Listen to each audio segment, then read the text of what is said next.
ओम श्री महाप्रज्ञ गुरुवे नमः। ओम श्री महाप्रज्ञ गुरुवे नमः। नमो अरहंताणं नमो अरहंताणं। आचार्य तुलसी का जन्मदिन। जन्म सबका होता है, जो भी शरीर धारण करता है। कुछ व्यक्ति कुछ लेकर आते और वे कुछ देकर जाते। उनके अवदानों की फिर चर्चा होती है। आचार्य तुलसी जन्मे, अकेले नहीं जन्मे, बहुत कुछ लेकर जन्मे थे। जोड़ला कोई भाई नहीं था साथ में। जन्मना तो व्यक्ति रूप में अकेले ही आए, पर बहुत कुछ लेकर आए थे।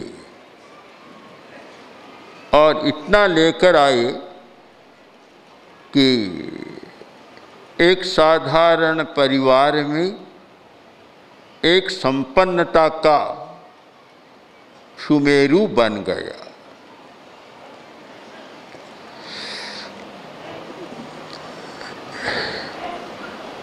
अभी जो कुछ सामने आया, उनका जन्मदिन ही माने।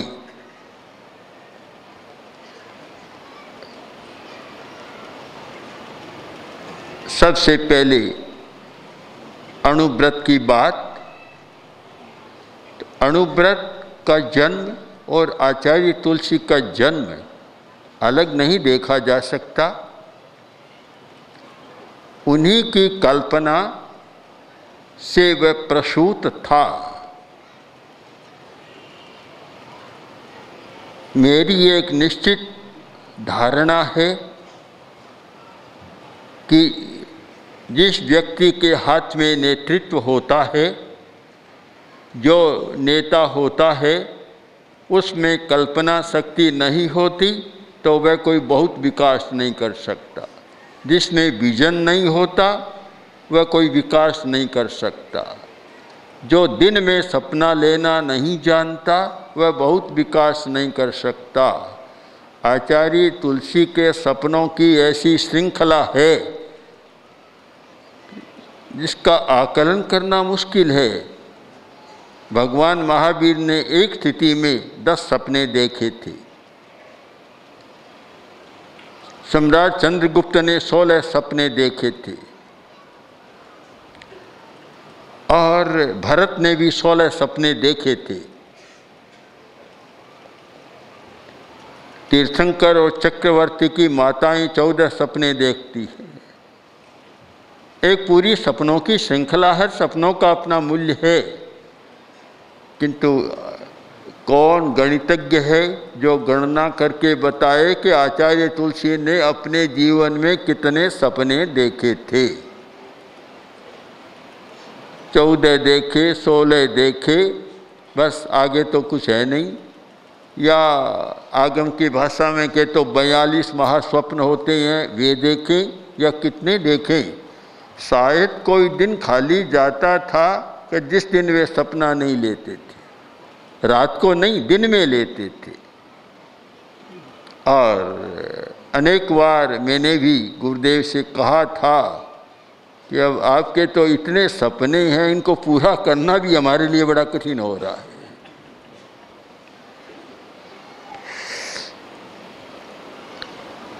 मुझे सौभाग्य मिला, शायद वह जयाचार्य को भी नहीं मिला। मैं छोटा ही था,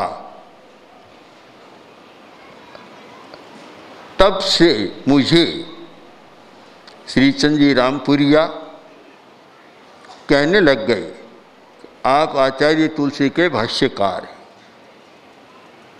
मैं कुछ अनुभव नहीं करता था कि मैं कैसे भाष्यकार हूँ, पर ऐसे और भी लोगों का ये रहा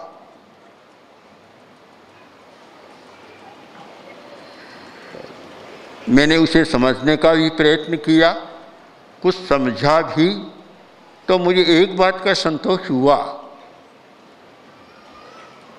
कि जयाचार्य आचार्य भिक्षु के भाष्यकार थे। बहुत प्रसिद्ध बात है, और मैं कितना हूँ मैं नहीं कह सकता, पर लोग मुझे कहते हैं कि आचार्य तुलसी के भाष्यकार हैं। जयाचार्य के मन में कसक रह गई। उन्होंने कमी का अनुभव किया कि उन्होंने कहा कि और तो सब मुझे मिला, पर भिक्षु स्वामी आपने ये क्या किया कि मैं जन्मार आप चले गए। एक साथ जन्मे, 1 महीने का करीबन, हाँ बरस भाई, साथ में भिक्षु स्वामी का स्वर्गवास, और 1 महीने बाद उसी संवत में जयाचार्य का जन्म। एक मन में रह गई कि मैं आपके साथ नहीं रह सका, आपको देख नहीं सका। जयाचार्य के मन में रही होगी, मेरे मन में तो बिल्कुल नहीं रही।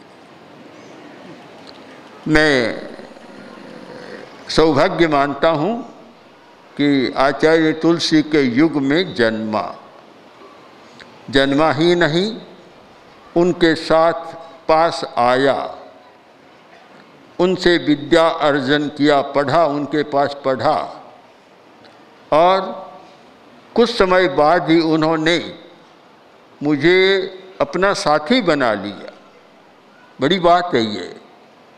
मुझसे मंत्रणा करने लगे, विचार विमर्श करने लगे, चिंतन मेरे साथ करने लगे। कोई विरल घटना ऐसी होती है कि गुरु अपने शिष्य को इतना अपना लेता है और इतना अपने साक्षात साथ कर लेता है। बहुत कम प्रसंग ऐसे होते हैं। सब कुछ कर लिया, साथ में जीवन जिया,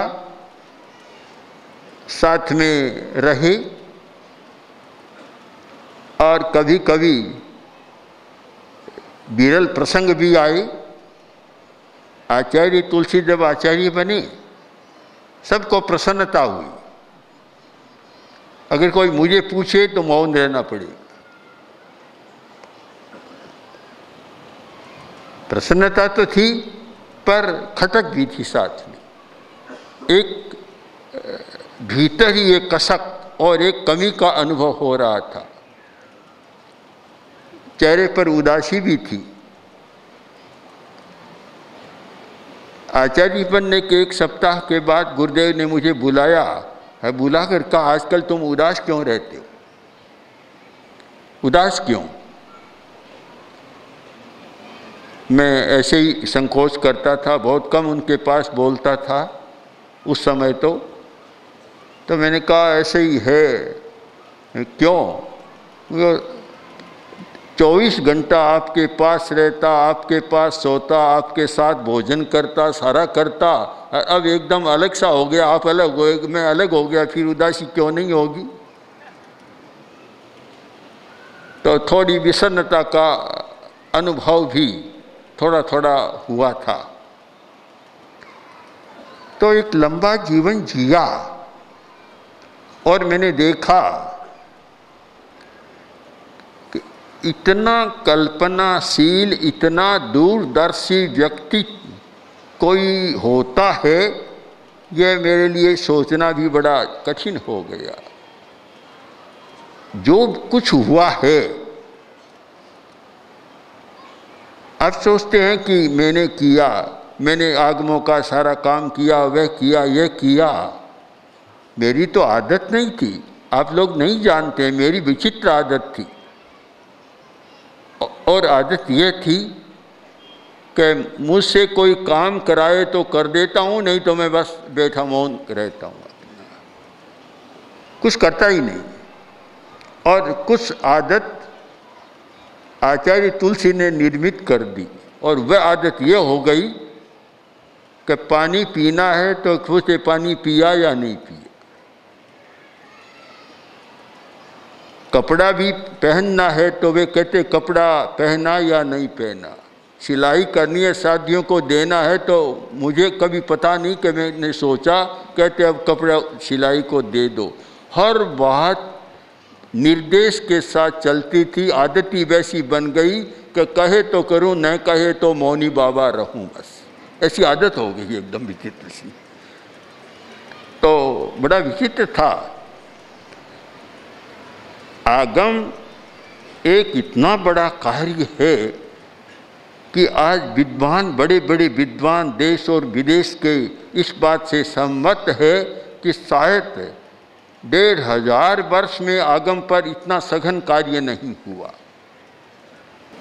आज मैं देख रहा हूँ कि श्रवण श्रेणी के कारण तेरा पंथ की महिमा में बहुत विकास हुआ है और जैन धर्म को विश्व के अंचल तक पहुँचाने में जो श्रवण श्रेणी का योग मिल रहा है वह शायद पूरे जैन समाज के लिए और मानव जाति के लिए भी बहुत कल्याणकारी है।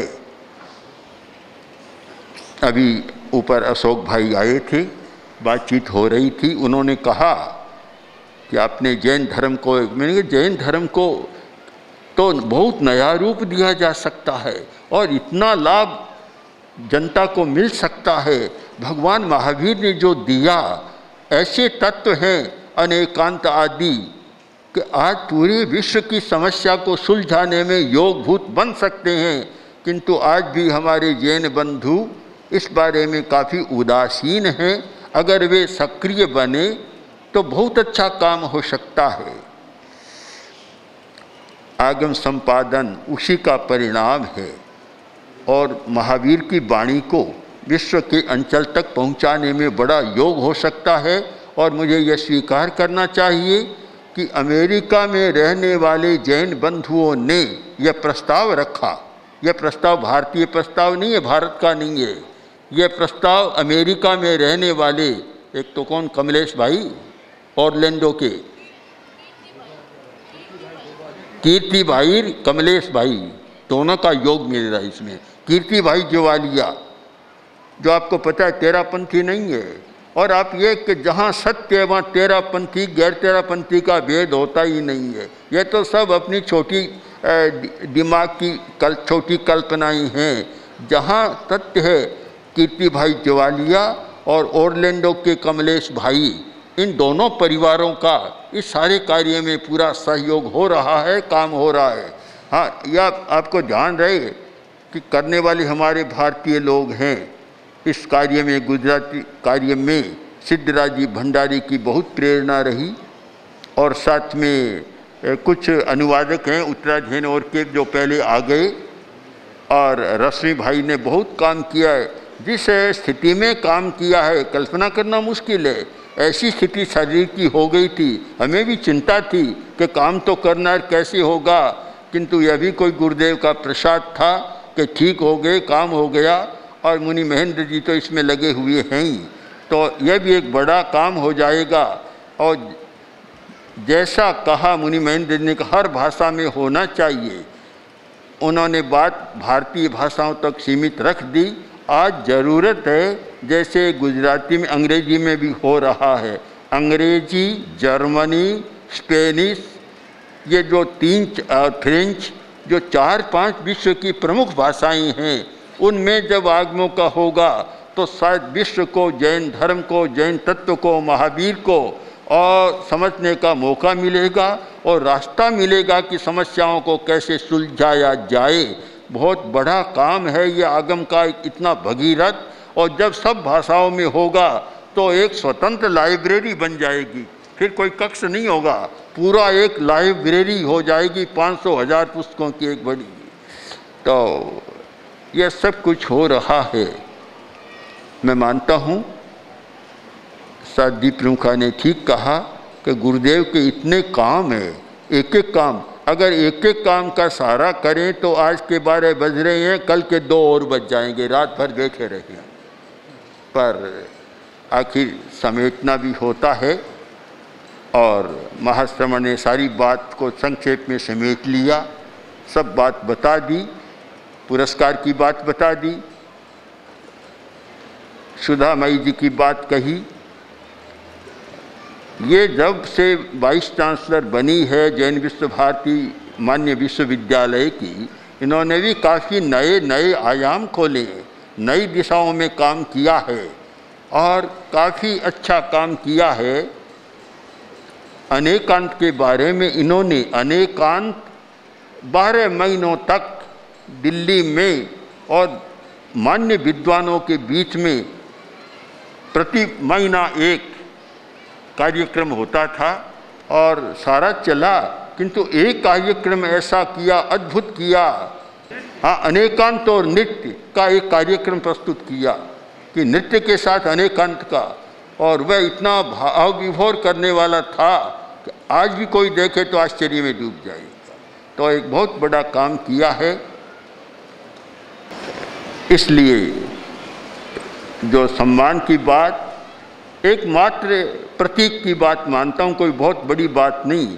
फिर भी गोविंद जी सरावगी, इन्होंने अपनी शक्ति का नियोजन, मैंने बहुत बार कहा था कि जो व्यक्ति अपने अर्थ का सम्यक उपयोग करना नहीं जानता उसका कोई उपयोग नहीं होता। तो इन्होंने जो उपयोग किया है, और भी विश्वविद्यालय में अनेक काम इनके चल रहे हैं, और क्षेत्रों में रामकृष्ण मिशन में भी चल रहा है, भाषणमाला का अनेक काम इनके चल रहे हैं। तो ये परिवार जो राम कुमार जी, इनके बड़े भाई बड़े तत्व के श्रावक रहे, और इनके पिताजी महादेव जी, वे तो सचमुच महादेव थे, जिन्होंने देखा, जानता हूँ कि कैसे व्यक्ति थे। तो पूरा परिवार धर्म संघ की सेवा में लगा हुआ है। अब एक बात और कहना चाहता हूँ कि हम बीकानेर में थे, हमने गोष्ठी की राजस्थानी विद्वानों की। 2 दिन की गोष्ठी के बाद निष्कर्ष यही आया, सब ने कहा हमारा कोई धनी धोरी नहीं है, कोई संभालने वाला नहीं है, साहित्य प्रकाशित करने वाला कोई नहीं है। तब मैंने कहा आप थोड़ा धैर्य रखें, हम लोग आचार्य तुलसी राजस्थानी शोधपीठ जैसी कोई कल्पना कर रहे हैं, वह हुआ तो सारा काम हो जाएगा। किंतु धीरे धीरे शांति प्रतिष्ठान के द्वारा वह योजना भी बन गई, और एक योग्य व्यक्ति, किरण जी जैसा एक योग्य व्यक्ति मिल गया, जो स्वयं प्रोफेसर हैं, इस काम के लिए बहुत योग्य हैं। उन्होंने सारा दायित्व संभाल लिया। अब आज वहाँ से जो प्रकाशित हो रहा है, केवल जयाचार्य की पुस्तकें नहीं हो रही है, राजस्थानी के जितने विद्वान हैं उनके अप्रकाशित ग्रंथों को प्रकाशित करने का दायित्व भी तुलसी शांति शोध प्रतिष्ठान ने ले लिया। वह काम चल रहा है और इस काम को और भी आगे बढ़ाना है। तो राजस्थानी का साहित्य का मैं विश्वास करता हूँ कि तुलसी शांति प्रतिष्ठान एक राजस्थान का प्रमुख या प्रथम संस्थान बन जाएगा, ऐसी कल्पना मुझे मेरे मन में आ रही है। अभी अनेक आयामों में यह भी एक सुंदर आयाम है हस्तलेखन का। मुनि जम्बू विजय जी ने और भी कुछ विद्वानों ने कहा कि तेरा पंथ के पास एक विशिष्ट कला है प्रतिलिपि, हस्तलेखन की कला। हस्तलिपि की कला में आज तेरा पंथ शायद पूरे विश्व में प्रथम हो सकता है। इतनी बढ़िया कला, यह जयाचार्य का प्रसाद है कि उन्होंने कलात्मक जीवन जीने की बात सिखाई। और हस्तलेखन में हमारे मुनियों ने एक पत्र में 2000 श्लोक लिखे, जो आश्चर्यकारी है।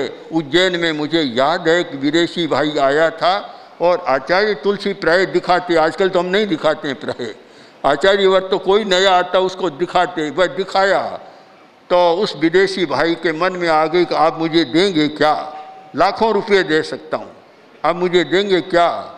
तो आचार्य वर्ग ने कहा दें कैसे, हमारा पन्ना आपकी गाड़ी में बैठ नहीं सकता, कि तब तो मैं भी नहीं ले सकता। आज भी इतना मूल्यवान है। हमारे अनेक कुंदनमल जी स्वामी जैसे एक इसमें दक्ष मुनि हुए हैं, सोनलाल जी स्वामी चूरू, सोनलाल जी चाडवास आदि आदि अनेक संत और बड़े काम करने वाले हुए हैं और आज भी हैं। आज भी लिपि में मुनि हरखलाल जी ने भी लिखा है, हरखलाल जी ने लिखा है सूक्ष्म में। आज भी लिपि के सौंदर्य में मुनि मधुकर, मुनि समेरमल जी ये प्रथम है, मुनि मधुकर जी आदि आदि अनेक संत हैं जो आज भी जिनमें लिपि का सौंदर्य है तो सुरक्षित रखना है। तो हमारी गुरुदेव की आकांक्षा थी, इच्छा थी, कभी ये काम भी हो जाए। तो यह भी काम शुरू हुआ और उसमें मुनीश मेरमल जी ने काफ़ी काम किया है, साध्वी कल्पता जी ने भी किया है और भी करना है और इस बात को आगे बढ़ाना है। तो आचार्य तुलसी का जन्मदिन एक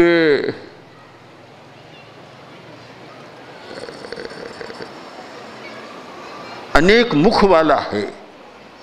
अगर 50 विषय पर बात करें तो 50 विषय पर अभी हो सकती है, पर न तो इतना समय है और न इतनी सामर्थ्य भी है कि सब विषयों को हम समेट लें, पर संक्षेप में उसका लें तो आप समझ सकेंगे कि तेरा पंथ ने कितना काम किया है।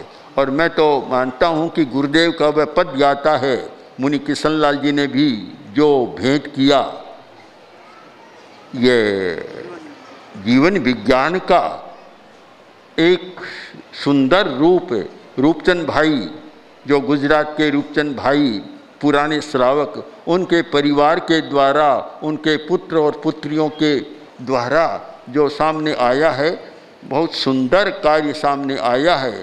तो इस प्रकार एक है, मैं चाहता हूँ हमारे साधु साध्वियाँ, समण समणियाँ, श्रावक समाज सब इसमें रहे कि जो गुरुदेव ने सपने लिए, कल्पना की, उन्हें पूरा करने में अपनी शक्ति का नियोजन करना है। और सबसे बड़ी बात उनका आध्यात्मिक अवदान, मैं उन्हीं के एक गीत के द्वारा इस बात को संपन्न करना चाहता हूँ कि तेरा पंथ आज किस में लगा हुआ है। तेरा पंथ कोई सांप्रदायिक कट्टरता में नहीं है, हमारा विश्वास नहीं है। हमारा विश्वास न जातिवाद में, न पांतिवाद में, न कोई सांप्रदायिक कट्टरता में। केवल एक बात कि आध्यात्मिक चेतना का जागरण कैसे हो और नैतिक मूल्यों का विकास कैसे हो, बस इस दो में पूरी धर्म की बात आ जाती है। तो तेरा पंथ ने बिना कहे, बिना दिए एक दायित्व लिया है, एक दायित्व अपने पर ओढ़ा है, उस पर हम सबको काम करना है। और आचार्य तुलसी के जन्मदिन पर सबको बिना बोले अनबोला संकल्प लेना है कि हम इसमें अपनी शक्ति का नियोजन करेंगे। आचार्यवर ने राणावास में गीत लिखा था, प्रभो यह तेरा पंथ महान, प्रभो यह तेरा मिला मिलेगा जिससे सबको, मिला मिलेगा जिससे सबको आध्यात्मिक अवदान। प्रभो यह तेरा पंथ महान। हाँ, इस पर ध्यान दें, मिला मिलेगा जिससे जग को आध्यात्मिक अवदान, बस यही सबसे बड़ी बात है। और जो धर्म संघ, चाहे जैन हो, जैनेतर हो, हिंदू मुस्लिम कोई भी हो, जो धर्म संघ मानव जाति को अध्यात्म का अवदान देगा, वह तो मानवता का हित करेगा। और संकुचित सीमाओं में बांधेगा, वह मानव जाति का हित नहीं बल्कि अहित भी कर सकता है। प्रभो यह तेरा पंथ महान, प्रभो यह तेरा पंथ, बलिदानों की अमर कहानी, बलिदानों की अमर कहानी, पौरुष की जीवंत निशानी, पौरुष की जीवंत संघर्षों में हार न मानी, आर्य भिक्षु का त्याग तपोमय, आर्य भिक्षु का त्याग तपोमय, तुलसी अनुसंधान। प्रभो यह तेरा पंथ महान, प्रभो